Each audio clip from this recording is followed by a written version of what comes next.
When I think of Morrowind, I think of volcanoes. I think of boats and danger around every corner.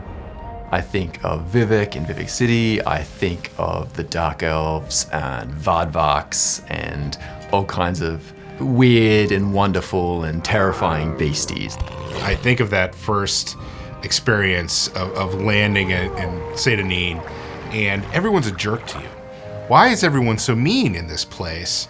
Sorry, stranger, my time is short, so get on with it. It's not, halflings and fairies when you step into Morrowind for the first time. It starts off with you in captivity, and it's talking about you were just taken out of the prisons. Well, why is that? And Morrowind never tells you.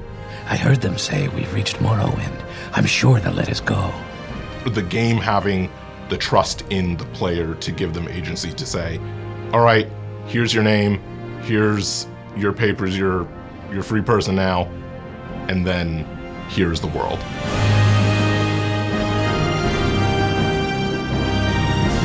After you get through Sadrith and you start to get out and explore the island itself, I always liken it to a Willy Wonka moment. It's the moment where the kids go into the chocolate room for the first time, and it's just creativity and imagination on display in all directions. And that's really what it felt like playing that game the first time. Morrowind has a very specific aesthetic to it. And it was, I think, maybe the first thing that hit me when I jumped into the game is just how real it was. You see just all this ash kind of falling all over the zone, and it gives it just a really different vibe. Then you get parts like Sadrith Mora where there's giant mushroom towers everywhere. It's very bizarre, weird, and wonderful, and it's quite unique. There are giant bug monsters that you can ride to and from rather than simply a horse. There was no RPG I ever played, or game for that matter, that looked like Morrowind when it came out. Prior to that, I had not played a game that allowed me to do the things you could do in Morrowind. Making your own player character. I played primarily console games. Those were not really options at that point in time.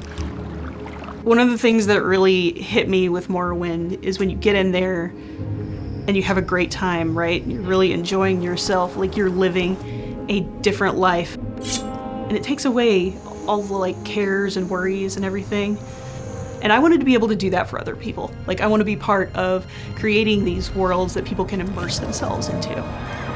It really helped me to understand that, yes, if I wanted to create living, breathing, three-dimensional characters in a virtual space, there were people out there that did that as a job. That's a real thing that people do.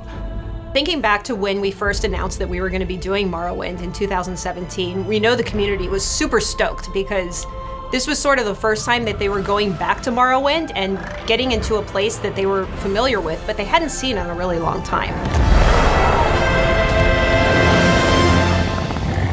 With Necrom, we get to dive back into Morrowind.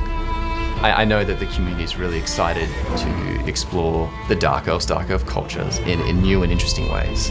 Every expansion gives us a new opportunity to uncover new lore or new secrets. Necrom is a city of the dead. That's an incredible opportunity, and I'm really excited to see what people think of what we've done.